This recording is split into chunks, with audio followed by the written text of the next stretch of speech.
जय भारत बच्चा लोग। तो हमने लास्ट लेक्चर में डॉपलर्स इफेक्ट के कुछ और केसेस भी देखे हैं ना। आज अब हम क्या करेंगे, थोड़ा तुम्हारे साउंड वेव्स के न्यूमेरिकल्स प्रैक्टिस करेंगे और एग्जाम में किस टाइप के क्वेश्चन आते हैं उसको भी देखेंगे ना। तुम देखो, ये एक क्वेश्चन है, two sources are at a finite distance apart, है ना। दो सोर्सेज हैं हमारे पास, दो सोर्स है ना। एक सोर्स है S1 और एक दूसरा सोर्स है S2। Finite distance bar they emit sounds of wavelength lambda. दोनों सेम वेवलेंथ का साउंड एमिट कर रहे हैं, इसका मतलब दोनों का फ्रीक्वेंसी भी सेम होगा, है ना। क्यों दोनों का फ्रीक्वेंसी सेम होगा? क्योंकि स्पीड ऑफ साउंड जो है v equal to F lambda से अगर तुम जाओ तो दोनों ही साउंड एमिट कर रहे हैं, मतलब दोनों में से जो वेव निकल रहा है उसका स्पीड सेम होने वाला है। क्यों? क्योंकि स्पीड ऑफ साउंड तो जो ये एमिट करेगा वही स्पीड ऑफ साउंड ये भी एमिट करेगा, और v इज इक्वल टू क्या होता है? F lambda. तो अगर v सेम है, लैम्डा सेम है, तो f को भी सेम होना पड़ेगा। क्लियर सभी को? An observer situated between them on line joining, है ना। इन दोनों को एक लाइन ज्वाइन कर रहा है, क्लियर, S1 से S2, और इसके बीच में कहीं पर एक ऑब्जर्वर है, वो कह रहा है ना। ऑन दिस लाइन यहाँ पे कहीं बीच में एक ऑब्जर्वर है, clear. Approaches one source with speed u। Late us से ये किसी एक सोर्स मान लेते हैं, ये किसी इसकी तरफ स्पीड u से जा रहा है, ठीक है। नंबर ऑफ बीट हर्ड पर सेकेंड बाय द ऑब्जर्वर। ये ऑब्जर्वर नंबर ऑफ बीट्स कितना सुनेगा? मुझे बताइए बीट्स क्यों सुनेगा? सबसे पहले बीट्स क्या होता है? दो फ्रीक्वेंसीज के बीच का डिफरेंस। तो मुझे बताओ, ये ऑब्जर्वर दो फ्रीक्वेंसी सुनेगा ना, एक फ्रीक्वेंसी S1 से और एक फ्रीक्वेंसी S2 से।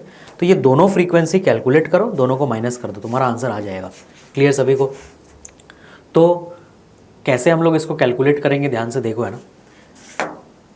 मान लेते हैं जो फ्रीक्वेंसी वो F1 सुन रहा है ना, F ऑब्जर्व्ड 1, वो क्या होगा?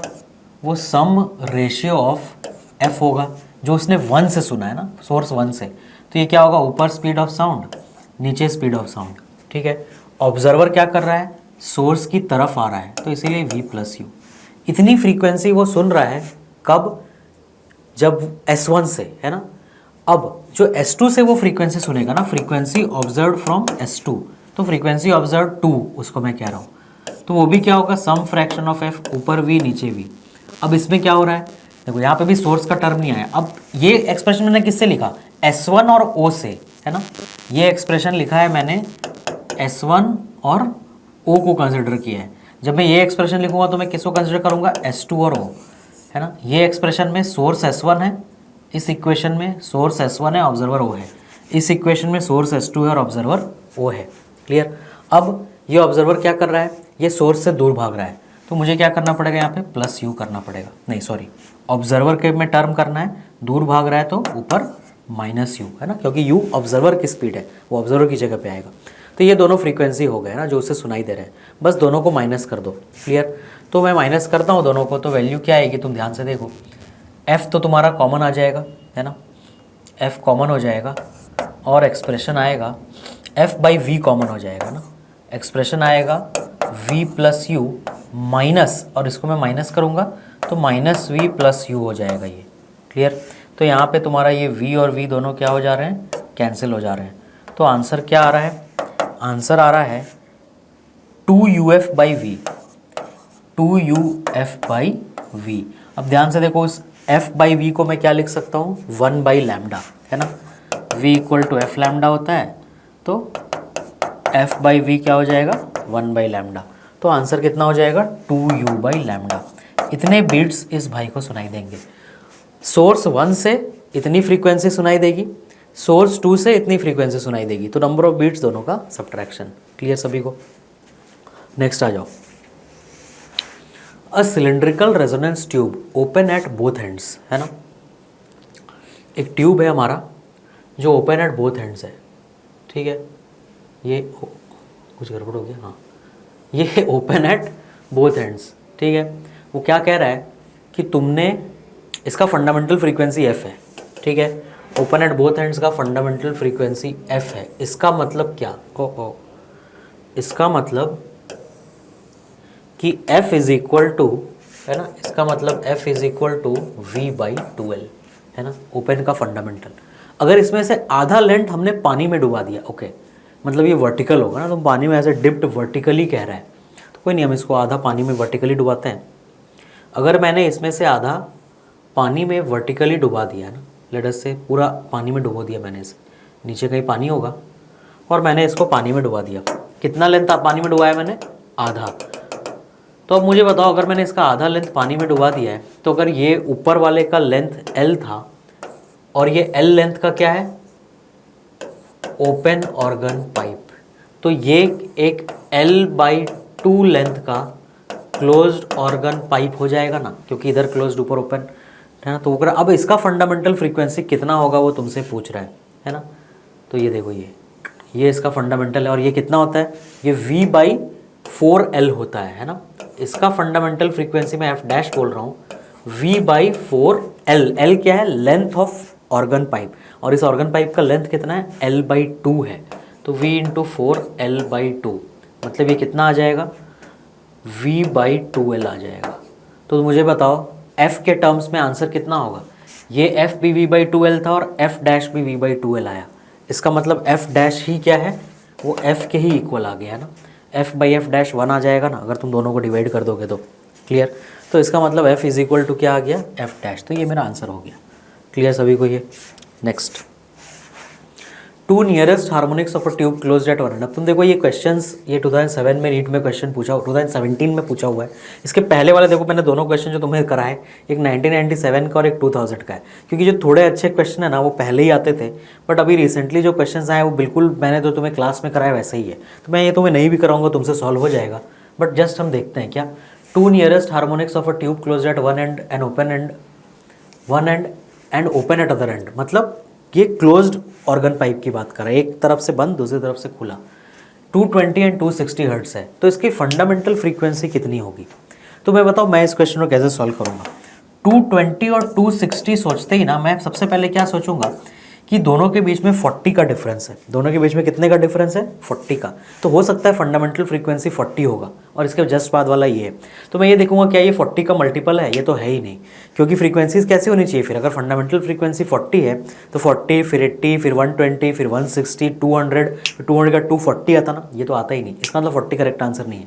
अच्छा 30 हो सकता है क्या? नहीं 30 तो हो ही नहीं सकता है ना, क्योंकि 220 में 30 ऐड करोगे तो 250 पहुंच जाएगा, और 30 से भी इन दोनों में से किसी का मल्टीपल, 30 का मल्टीपल दोनों में से कोई भी नहीं है ना। 30 इंटू 7 210 होता है, 30 इंटू 8 240 होता है, तो 220 260 तो आ ही नहीं रहा। नेक्स्ट है 20। हाँ 20 में बात बन रही है क्या? 20 में ये कौन सा हार्मोनिक आ जाएगा? ये 11th हार्मोनिक आ जाएगा और ये 13th हार्मोनिक आ जाएगा। बस ख़त्म क्वेश्चन। मतलब फंडामेंटल फ्रीक्वेंसी 20 है। समझ आ गया? या फिर तुम वो बेसिक कॉन्सेप्ट से यूज़ कर लो जो मैंने तुम्हें बताया था। मैंने क्या बताया था कि मान लो कि ये ऑर्गन पाइप, मतलब ये V/2L वाला फॉर्मूला, मतलब ये ऑल हार्मोनिक्स क्रिएट कर रहा है। वेव्स इन अ स्ट्रिंग मैंने तुम्हें क्या बताया था कि string fixed at both hands, वो ऑल हार्मोनिक्स क्रिएट करता है। क्लियर? तो उसमें तुम V/2L इसको डिफॉल्ट मान लो, तो उसी तरह यहाँ पे तुम इसको ना डिफॉल्ट ओपन ऑर्गन पाइप मान लो। बट देखो निकला ये क्लोज्ड ऑर्गन पाइप है ना, क्योंकि ये ऑड हार्मोनिक्स क्रिएट कर रहा है ना। तो तुम इसको अगर ओपन ऑर्गन पाइप अज्यूम कर लो तभी ये क्वेश्चन सॉल्व हो सकता है ना। ओपन ऑर्गन पाइप अज्यूम कर लो तो क्या मैंने तुम्हें बोला था कि पहला वाला फ्रीक्वेंसी मान लो NV/2L है और इसकी वैल्यू है 220, और दूसरा उसके जस्ट वाला क्या हो जाएगा? N+1 V/2L, तो ये क्या हो जाएगा? 260। दोनों को जब तुम डिवाइड करोगे ना तो तुम्हें N की वैल्यू मिलेगी 11/2। तो मैंने तुमको क्या बोला था, जब ये आंसर इंटीजर आ जाए मतलब तुमने सब कुछ सही किया है, बट ये आना ही नहीं था इंटीजर, क्योंकि तुमने फॉर्मूला तो ओपन ऑर्गन पाइप का लगाया बट क्वेश्चन में क्लोज दिया है। बट कोई नहीं, मैं तुम्हें ये बता रहा हूँ कि मैंने जो क्लास में तुम्हें जिस तरीके से क्वेश्चन कराया, अगर तुम वो बेसिक फॉर्मूला करो और मान लो कि ये ऑल हार्मोनिक्स वाला ऑर्गन पाइप है ना, तो तुम्हें N की वैल्यू 11/2 मिलेगी। तो उससे मैंने तुमको क्या बताया था क्या करना? अगर ये इंटीजर आ जाए तो सब सही है, बट अगर फ्रैक्शन आ जाए तो मतलब तुम समझ जाना कि ऑड हार्मोनिक्स वाला है और डिनोमिनेटर को उड़ा देना। क्या बचता है? 11, मतलब N की वैल्यू 11th, मतलब ये ज़रूर 11th हार्मोनिक होगा। तो ऑटोमेटिक तुम्हें पता चल जाता कि अगर ये 11th हार्मोनिक है ना, अगर ये 11th हार्मोनिक है इसका मतलब ये क्या है? ये 11 टाइम्स फंडामेंटल फ्रीक्वेंसी है। तो फंडामेंटल के आंसर फिर 20 आ जाता ना। समझ आया सभी को ये चीज़, है ना। तो ये तुम्हारा दो तरीके से इस क्वेश्चन को तुम सॉल्व कर सकते हो, एक जस्ट लॉजिकली सोच के मैथमेटिकली, और दूसरा इक्वेशन को पूरा सॉल्व करके, है ना। 11th, अगर 11 आ गया मतलब 11th हार्मोनिक, मतलब 11 इंटू F0 ज़रूर 220 होगा, है ना। 11 इंटू F0 ज़रूर क्या होगा? 220 होगा। क्लियर सभी को है ना, n इंटू फंडामेंटल हार्मोनिक 220 है ना, तो एफ नॉट की वैल्यू 20 आ गई, खत्म। क्लियर, नेक्स्ट आ जाओ। Two cars moving in opposite directions approach each other with a speed of 22 and 16.5 metres पर सेकेंड, है ना। तो कार 1, कार 2, क्लियर। एक चल रहा है 22 मीटर पर सेकेंड से और दूसरा चल रहा है 16.5 मीटर्स पर सेकेंड से, ठीक है। Driver of first car blows a horn, है ना, कार ईच अदर। हाँ, तो पहला वाला उसने 22 बोला, मतलब first car having frequency 400 hertz. तो ये वाला जो भाई है इसने 400 हर्ट्ज की फ्रीक्वेंसी बजाई, ठीक है। Frequency heard by driver of the second car. क्या मुझे ये करने की ज़रूरत है? ये ऑब्जर्वर हो गया तुम्हारा, है ना। ये C2 क्या हो गया तुम्हारा? ऑब्जर्वर हो गया। क्या तुम लोग सब इस क्वेश्चन को कंप्लीट कर सकते हो? है ना, बहुत इजी क्वेश्चन है ये, और इजीली तुम इसको कैलकुलेट करके अपना आंसर निकाल सकते हो, है ना। क्या आएगा एक्सप्रेशन? सब अपना एक्सप्रेशन लिख लो, फिर देखना बोर्ड पे मैं क्या लिख रहा हूँ। फ्रीक्वेंसी जो ऑब्जर्वर सुनेगा that will be some fraction of, कितना हर्ट्ज बोला उसने? 400। स्पीड ऑफ साउंड उसने यूज़ करने बोला है 340, तो 340। तो ऑब्जर्वर इसकी तरफ आ रहा है, तो प्लस 16.5 और नीचे भी 340। सोर्स क्या कर रहा है? वो भी उसकी तरफ जा रहा है, तो माइनस 22। तो ये तुम्हारा वैल्यू आ गया ना, 356.5 डिवाइडेड बाई 318 इंटू 400। क्लियर सभी को ये चीज़? अभी ये जो तुम्हारा आंसर आया ना, इसमें तुम्हें कैलकुलेशन थोड़ा दिमाग से करना पड़ेगा। कैलकुलेशन दिमाग से क्यों करना पड़ेगा? तुम देखो, ये जो फ्रैक्शन है ये 1 से बड़ा आने वाला है, तो इसका मतलब ये दोनों तो आंसर हो ही नहीं सकते। 350 361 हो ही नहीं सकता। जो भी आंसर आएगा वो 400 से ज़्यादा आएगा, मतलब इन दोनों में से कोई एक आंसर है। अब तुम्हें ये सोचना है कि ये 1 से कितना बड़ा है, मतलब जितना भी ज़्यादा ये 1 से बड़ा होगा आंसर उतना 448 के पास जाएगा। बट अगर ये 1 से जस्ट थोड़ा सा ही बड़ा होगा तो आंसर क्या होगा? 411 होगा। क्लियर? तो तुम यहाँ पे जस्ट सोच सकते हो कि क्या हो सकता है ना।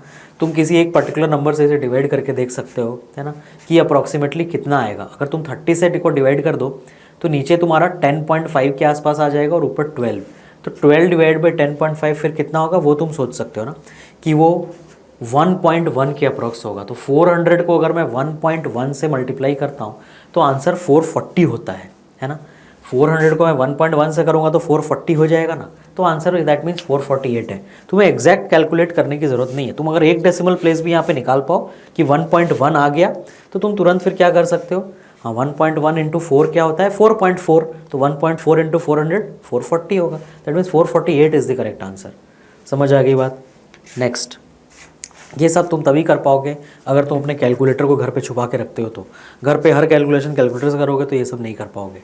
समझ आई? तो वहाँ तुम्हें बस क्वेश्चन तो सॉल्व हो जाएगा, जो टॉपर है उससे थोड़ा ज़्यादा टाइम लग जाएगा तुम्हें सॉल्व करने में उसे।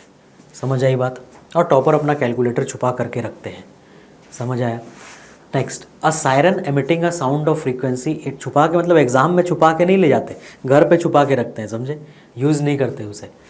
A siren emitting a sound of frequency 800 Hz moves away from an observer towards a cliff at a speed of 15 meters per second। एक काम करो, सब लोग इस क्वेश्चन को पढ़ो, खुद से आंसर निकालो। अगर आंसर आ जाए तो बहुत अच्छी बात है, नहीं आए तो फिर मेरा सोल्यूशन देखना, क्योंकि हमने एग्जैक्टली ऐसा ही क्वेश्चन क्लास में कर रखा है। 2016 में ये क्वेश्चन आया था नीट के एग्ज़ाम में। ठीक है, हमारे पास एक क्लिफ है, ये क्लिफ सायरन एमिटिंग का साउंड ऑफ फ्रीक्वेंसी 800 हर्ट्ज है ना। सायरन है मतलब ये हमारा कोई कार वार होगा यहाँ पे, ठीक है। ये फ्रीक्वेंसी क्रिएट कर रहा है 800 हर्ट्ज का, है ना। Moves away from an observer, तो तुम्हारा ऑब्जर्वर मतलब कहीं इधर होगा, और ये जो कार वाला भाई है ये कहीं इस तरफ जा रहा है, ठीक है। At a speed of 15 metre पर सेकेंड, मतलब इसकी स्पीड जो है ये 15 मीटर पर सेकेंड की है ना। Moves away from an observer towards the cliff at a speed of 15 metre पर सेकेंड। कौन मूव कर रहा है? सायरन, है ना। ये सायरन जो मार रहा है ना, ये सायरन है ना, सायरन मार करके ये जा रहा है इस तरफ। क्लियर? ऑब्जर्वर मूव नहीं कर रहा है, ऐसा उसने नहीं लिखा ना। वो क्या लिखा? Siren emitting a sound of frequency 800 hertz moves away from an observer towards the cliff at a speed of 15 metre पर सेकेंड, मतलब ये मूव कर रहा है टुवर्ड्स द क्लिफ। ये हमारा क्लिफ है। Clear? Frequency of sound that the observer hears in the echo reflected from the cliff, तो साउंड पहले यहाँ से यहाँ जाएगा और फिर ऑब्जर्वर के पास जाएगा। तो जब पहली बार साउंड कार, क्लिफ को मैं वॉल बोल देता हूँ, है ना, मैं क्या बोल रहा हूँ, वॉल।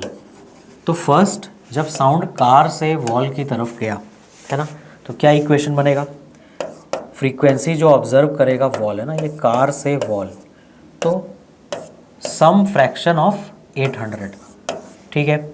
स्पीड ऑफ साउंड उसने 330 लेने के लिए बोला है, तो 330/330। अब कार से वॉल, तो कार मेरा सोर्स है और वॉल ऑब्जर्वर, तो ऑब्जर्वर कोई टर्म नहीं आएगा, वॉल तो चलता नहीं है, सोर्स का टर्म आएगा, बिल्कुल आएगा। 15 मीटर पर सेकेंड से वो सोर्स की तरफ सोर्स जो है वो ऑब्जर्वर की तरफ जा रहा है ना। फर्स्ट केस में ये सोर्स है, ये ऑब्जर्वर है, याद रखना। तो वो ऑब्जर्वर की तरफ जा रहा है 15 से, तो ये क्या करेगा, -15। क्लियर।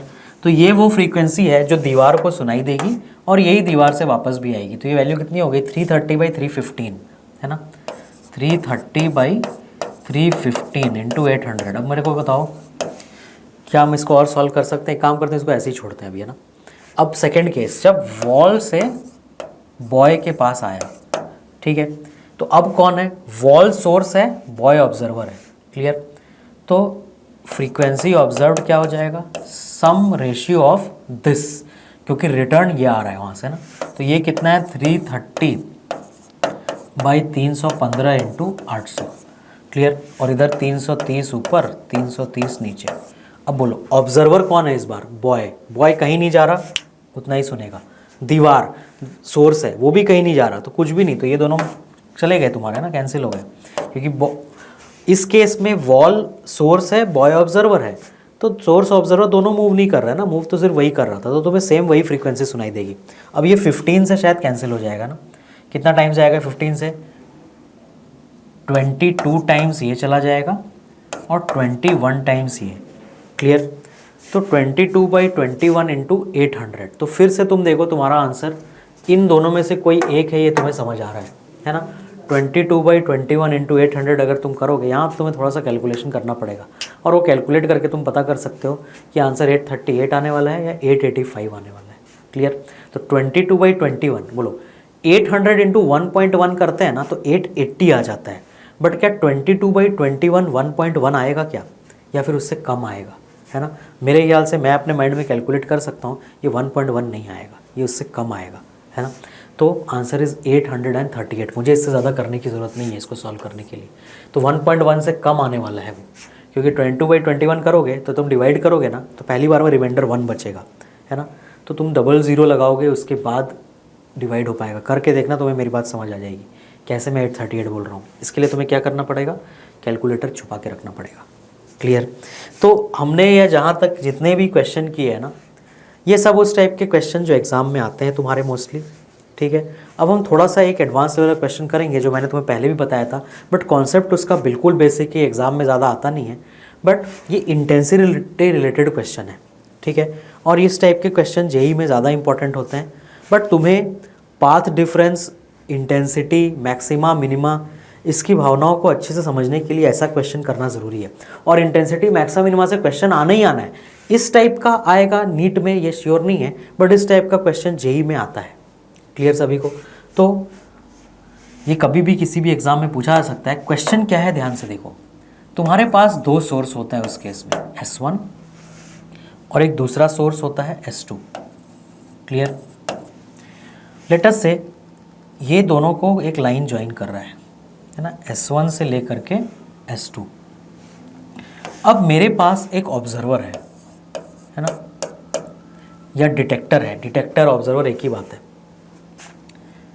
ये इस तरफ मूव करना चालू करता है, और ये S1 से चलते चलते क्या करता है, S2 तक जाता है।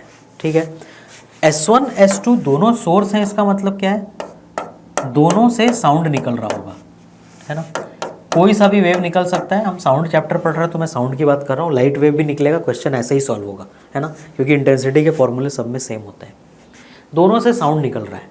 तो जब ये भाई वहाँ से चल के यहाँ तक आएगा, उतनी देर में क्वेश्चन ये पूछा गया है कि इसे कितनी बार मैक्सिमा और कितनी बार मिनिमा सुनाई देगा। How many maxima and how many minima is heard by the observer as he moves from S1 to S2। लिख लो इस क्वेश्चन को, है ना। How many maxima and how many minima is heard by the observer as he moves from S1 to S2। और तुम्हें इन दोनों के बीच का डिस्टेंस दिया हुआ है लेट अस से 5 lambda, clear, where lambda is wavelength of the wave emitted from S1 and S2, है ना।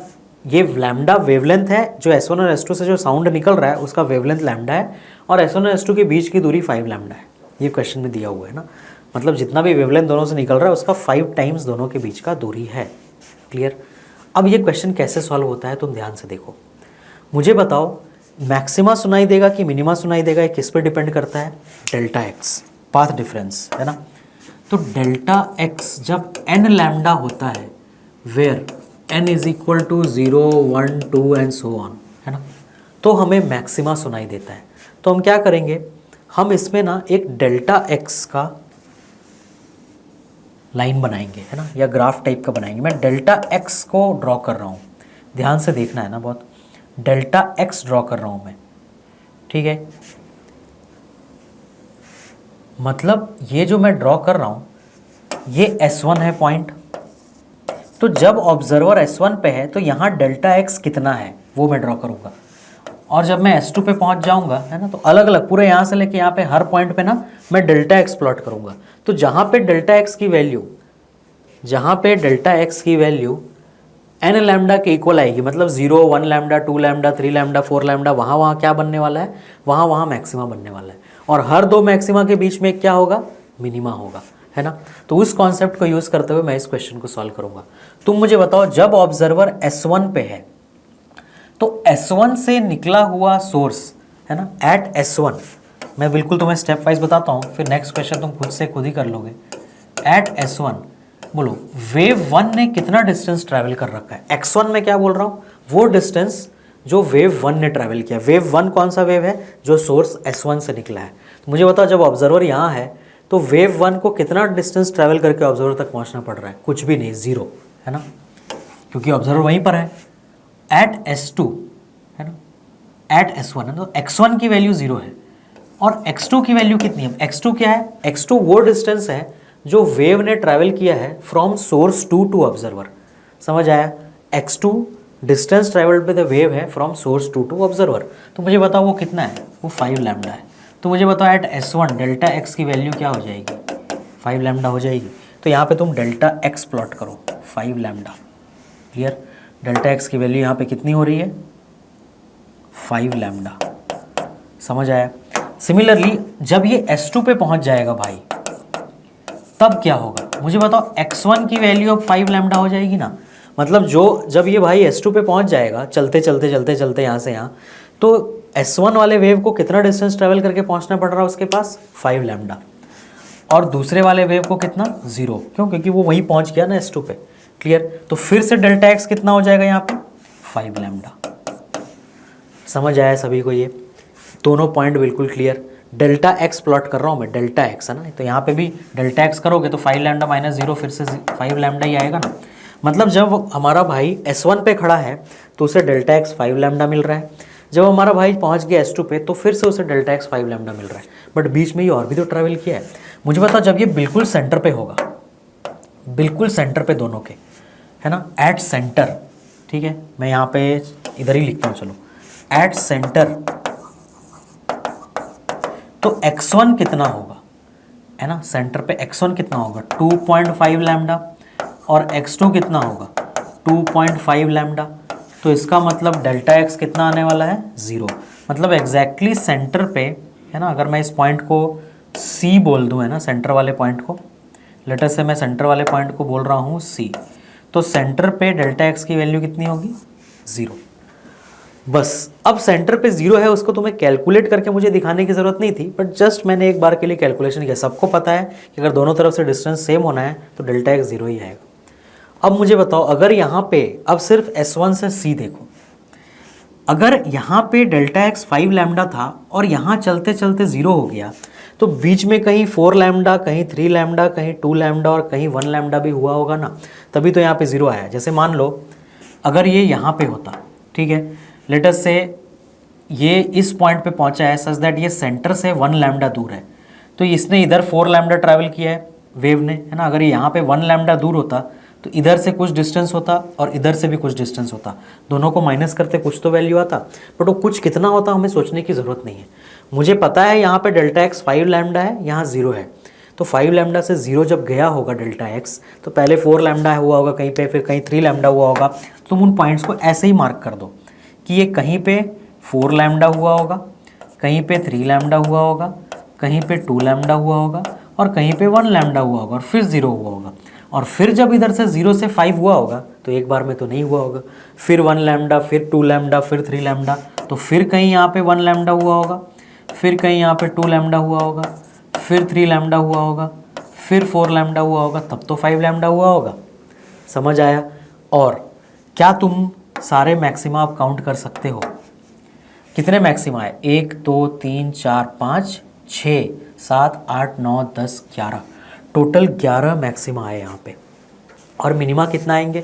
वो भी 11 आएंगे क्या? नहीं, मिनिमा 11 नहीं आएंगे। कैसे काउंट करोगे? यहाँ 1 2 3 4 5 6 7 8 9 10 मिनिमा आएंगे टोटल तुम्हारे, है ना। हर 2 मैक्सिमा के बीच में एक एक मिनिमा, तो टोटल तुम्हारे 11 मैक्सिमा और 10 मिनिमा सुनाई देंगे उस भाई को जब वो S1 से लेके S2 तक जा रहा है। तो क्लियर? तो तुम्हें बहुत ही आसान है तुम्हारे लिए क्वेश्चन करना, बिल्कुल बच्चों वाला क्वेश्चन है ये, है ना। ठीक है, इसको बोला जाता है ये एडवांस लेवल क्वेश्चन है क्योंकि ये कॉन्सेप्ट जनरली क्लास में कोई कवर नहीं कराता, लेकिन एक्चुअल में ये बिल्कुल बच्चों वाला क्वेश्चन है ना। तुम्हें डेल्टा एक्स की भावनाओं को समझने में ये हेल्प कर रहा है क्या, कि डेल्टा एक्स का इंपॉर्टेंस क्या है ना। जब जब डेल्टा एक्स वेवलेंथ का इंटीजर मल्टीपल होगा तब तब हमें क्या सुनाई देगा? तब तब हमें मैक्सिमा सुनाई देगा, है ना। और हर 2 मैक्सिमा के बीच में क्या आता है? एक मिनिमा। और ऑब्वियसली डेल्टा एक्स जब 0 होगा तब भी मैक्सिमा सुनाई देता है ना, क्योंकि delta x equal to n lambda में n की वैल्यू 0 भी तो हो सकती है। क्लियर? एक क्वेश्चन मैं तुम्हें और देता हूँ, चलो इसे खुद से सॉल्व करो, है ना। लेट अस से सोर्स S1 यहाँ है ना, ये क्वेश्चन दे रहा हूँ मैं तुम्हें वही बताना है क्या?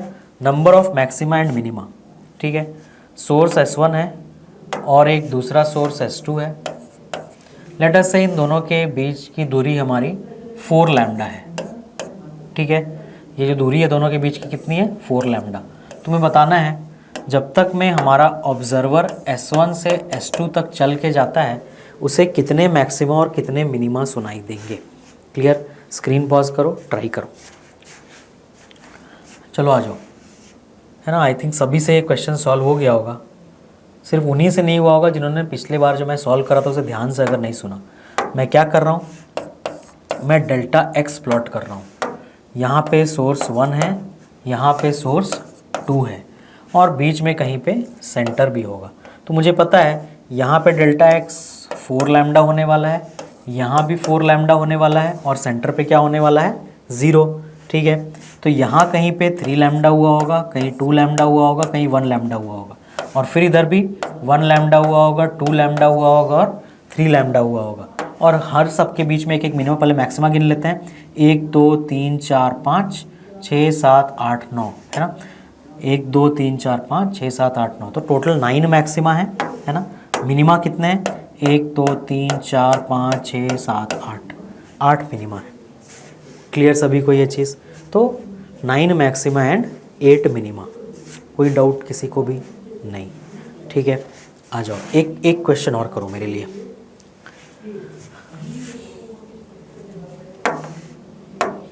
अंकित सर के नाम पे एक क्वेश्चन। आओ, S1 सोर्स S2 सोर्स, ठीक है, इन दोनों के बीच की दूरी है 6.5 लैम्डा। तुम बोलोगे सर ये बदमाशी कर दी आपने, है ना। कुछ नहीं, खुद से सॉल्व करना है तुम्हें। और हमारा ऑब्जर्वर जा रहा है S1 से S2। तुम्हें मुझे नंबर ऑफ़ मैक्सिमा और नंबर ऑफ़ मिनिमा बताना है। चलो स्क्रीन पॉज करो, फटाफट सॉल्व करो। चलो आ जाओ, आ गया सबका आंसर? करते हैं, आ जाओ। S1 से लेकर के S2 में क्या प्लॉट करूँगा? डेल्टा एक्स, है ना। मैं डेल्टा एक्स ड्रॉ कर रहा हूँ S1 से लेकर के S2, ठीक है, और यहाँ बीच में कहीं सेंटर भी होगा। बोलो S1 पे कितना होगा? 6.5 लैम्डा। S2 पे भी कितना होगा? 6.5 लैम्डा। क्लियर? और सेंटर पे कितना होगा? 0, है ना। दोनों तरफ से इक्वल में तो 0 आना ही है ना। तो 6.5 यहाँ भी होगा और 6.5 यहाँ भी होगा। अब ये 6.5 से 0 ऐसे तो नहीं हुआ होगा, है ना। बीच में क्या आया होगा? 6 आया होगा, 5 आया होगा, 4 3 2 1, है ना। 6.5 है तो इधर 1 2 3 4 5 6 और 6.5 है ना, 7 नहीं आया। क्लियर, 6.5 से धीरे धीरे कम होते होते आ गया होगा। फिर इधर भी एक बार में तो नहीं पहुंचा होगा, 1 2 3 4 5 6। तुम लोगों ने 5.5 4.5 ये सब ड्रॉ किया तो थोड़ा टफ होगा, हर बार 1 2 3 4 ड्रॉ करो ना। 6 तक आएगा यहाँ डेल्टा एक्स और यहाँ 6.5 हो गया, 7 नहीं हो पाया। बोलो अब यहाँ पे मैक्सिमा कितने हैं, ध्यान से देखो, है ना। ये 6.5 और ये 6.5 मैक्सिमा में काउंट नहीं होंगे, वो मिनिमा है। क्यों? क्योंकि वो 0.5 लैम्डा वाले आ रहे हैं ना, है ना। 6.5 हर 0.5 लैम्डा, 1.5 लैम्डा, 2.5 3.5 4.5 5.5 6.5 सब मिनिमा होते हैं, है ना। सिर्फ 1 2 3 4 5 6 क्या होते हैं, मैक्सिमा। तो मैक्सिमा कितने हैं, आओ काउंट करते हैं, है ना। 6 है मैक्सिमा, है ना। 6 5 4 3 2 1, तो 1 2 3 4 5 6 7 8 9 10 11 12 13 मैक्सिमा है यहाँ पे, है ना। 13 मैक्सिमा। मिनिमा कितने हैं तो ध्यान से देखो, ये एक मिनिमा है 6.5, है ना। फिर 2 3 4 5 6 7 8 9 10 11 12 13 और फिर 6.5 भी 14, मतलब इसमें 14 मिनिमा है। क्लियर सभी को ये? तो ये क्वेश्चन भी सॉल्व हो गया। तो आई थिंक सभी को बिल्कुल ही अच्छे से क्लियर है कि कैसे इन टाइप के क्वेश्चंस को अपने को करना है ना। तो इस तरीके से हमने अपना इंटेंसिटी में डेल्टा एक्स का क्या इंपॉर्टेंस है वो वाले क्वेश्चन हमने किए, है ना। कि अगर 2 सोर्स से आवाज़ आ रही है तो मैक्सिमा मिनिमा कब कब सुनाई देगा, ठीक है। तो मिलते हैं फिर अपने अब नेक्स्ट लेक्चर में। जय भारत।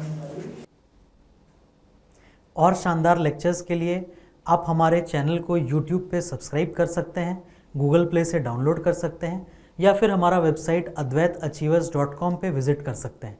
हमारे यूट्यूब चैनल का नाम है अद्वैत अचीवर्स और हमारे गूगल प्ले ऐप का भी नाम है अद्वैत अचीवर्स।